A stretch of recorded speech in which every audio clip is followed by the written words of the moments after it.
Kapisenyo o Kinaray-a. Sila ay tinatawag din na Kinaray-a o Hamtikanon.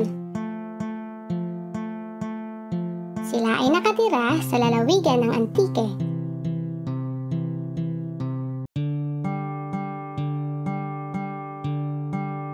Sila ay kilala sa paghahabi ng patadyong.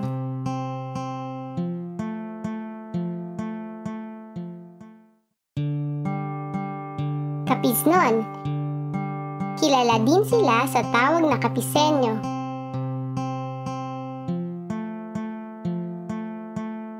Sila ay nakatira sa lalawigan ng Capiz.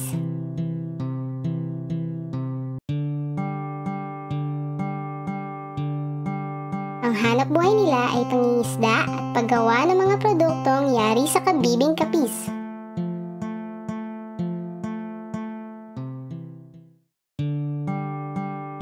Cebuano. Ang mga Cebuano ay kilala sa gawaing makasining.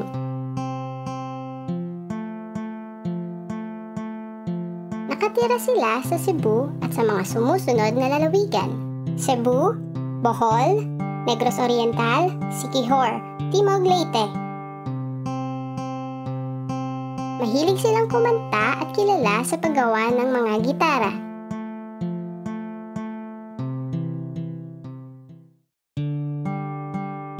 Ilonggo. Ang mga Ilonggo ay kilala sa pagiging malambing at mapagmahal. Nakatira sila sa mga sumusunod na lalawigan: Iloilo, Negros Occidental, Guimaras. Pinagdiriwang nila ang maskara at dinagyang. Sila ay kilala sa mga produktong yari sa kabibe. Sila din ay nagsasaka at nangingisda.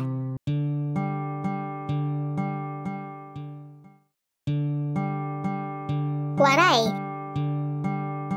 Kilala ang mga Waray sa pagiging matapang.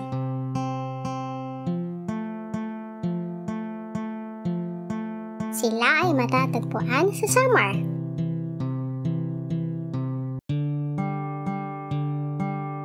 Ang mga Waray ay nagsasaka at nangingisda at kilala sa mga produktong yari sa kawayan.